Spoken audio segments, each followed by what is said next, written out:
অতিথি পাখির আগমনে মুখর মেহেরপুরের খালবিল। বিশেষ করে এখানকার তেরঘরিয়া বিল, ছুচোখোলার বিল, মেহেরপুরের সবচেয়ে বড় গাংনীর ধলার বিলে পাখির আনাগোনা বেশি। পাখিদের কলতানে সারাক্ষণ মুখর থাকছে। এসব পাখি দেখতে প্রতিদিনই ভিড় করছেন হাজারো পাখিপ্রেমী। একসময় এসব বিল শীতকাল জুড়ে অতিথি পাখিতে ভরে থাকত। মনে হতে এটিই তাদের স্থায়ী আবাসস্থল। এসব পাখি দেখতে আগে যেমন দূরদূরান্ত থেকে লোকজন ছুটে আসতেন, আজও তেমনি আসছেন। এদিকে সংকট তৈরি করছেন পাখি শিকারীরা। শনিবার সরেজমিন তেরঘরিয়া বিলপারে গিয়ে বেশ কয়েক শিকারীকে দেখা গেল পাখি শিকার করতে। শিকারের দৃশ্য ধারণ করতে গেলে তারা তেরে আসেন। হুমকি দেন কোনো ছবি না তোলার জন্য। এক পর্যায়ে পাখি দেখতে আসা লোকজন সাংবাদিকদের পক্ষ নেওয়ায় তারা সটকে পড়েন।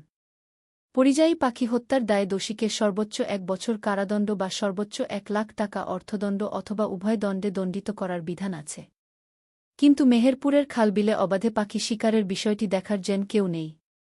বিলের শান্ত বিলের বুকে ঝাঁক বেঁধে ডানা মেলছে অতিথি পাখির দল। উড়ে চলা পাখির কিচিরমিচিরে মুখরিত চারপাশ। পিয়াং হাঁস, পাতিসরালি, লেংজা হাঁস, বালিহাঁস, পাতিকুটসহ দেশি জাতের শামুক-খোল, পানকৌড়ি বিল এলাকা মুখর করে তুলেছে।